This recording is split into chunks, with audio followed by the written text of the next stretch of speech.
In our last video, I gave you a brief introduction to storyboards. This time, we will go a little deeper by getting into the details of a storyboard assignment that we used in my class.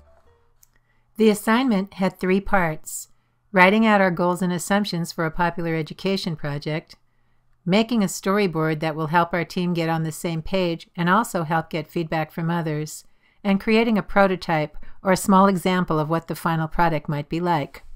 So let's start with the goals and assumptions. You can write this out in a page or less. To do this, we'll answer 3 basic questions. First, what is the purpose or rationale for our project? Second, what do we expect people to learn? What are the takeaways? What are the learning outcomes? And finally, does our audience need any pre-knowledge? Are there things they already need to know in order to benefit from our product? Now let's go through some quick examples of what a rationale might look like from 3 projects from the class. The first is a brochure to market the skills and services of a Green Gardeners Cooperative to middle-class homeowners. The second is a workshop designed to give young workers of color a leg up in construction careers in the green economy. And then finally, we have a 3-minute cartoon that introduces the idea of an equitable green economy to youth and sparks their curiosity. Let's take a look at a few of the intended learning outcomes from the same projects.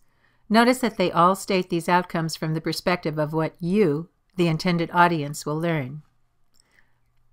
After you've read this brochure, you will know why we think it's a good idea to have a green garden and why it's a good idea to hire people from our co-op who have the training and experience to do it right. Or, when you complete this workshop, you will be confident that you can be successful in a green construction job, even if you need to overcome barriers to employment.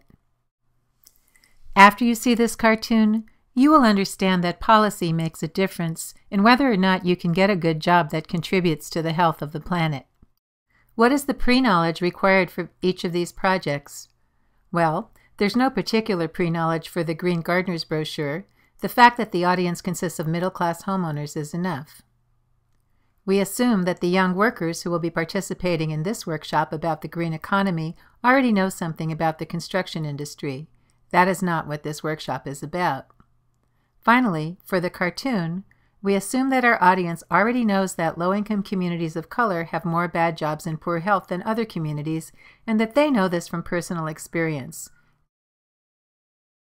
So what is so useful about writing down our goals and assumptions? The rationale, learning outcomes, and pre-knowledge. Well, now we have some criteria for evaluating the success of our project. We can share these with others when we ask for feedback or when we work together as a team. Let's move on to the storyboard. I'm going to talk about 2 kinds, a storyboard for a linear project and one for a nonlinear project. Here are some examples of linear projects: a video, a cartoon, a workshop, or basically anything that has a script and shows a sequence. Step 1 in making a linear storyboard is to write the script. When you set out to do that, consider the sequence of events, if there are characters in your story, what actions they are taking, and if you're going to use any props, for example, as in a workshop. Here's what the script looks like for the Just Economics Meltdown workshop. In the left column is the facilitator's script. The middle column creates a list of characters in the order that they are introduced in the story. The third column consists of the action that the facilitator is creating and specifies the props that will be used in that action. Step 2 is to illustrate your sequence. You can use clip art, stick figures, sketches, or photos, or all of the above. Use whatever works for you. Here are a few slides from the storyboard for the Green Gardeners brochure. This team used photos and superimposed the main points of the story right on top of the photos. The Young Construction Workers team used clip art and placed the script on the bottom of each slide. For her cartoon storyboard, Simone used clip art and set up each page with distinct panels and captions. Now let's talk about making a storyboard for a nonlinear project. What I mean by that is a project where the information is accessed in no particular sequence. Examples of nonlinear projects are a website, a cookbook, or any book that can be read starting anywhere in the book, or a poster with discrete panels, each one having a different purpose.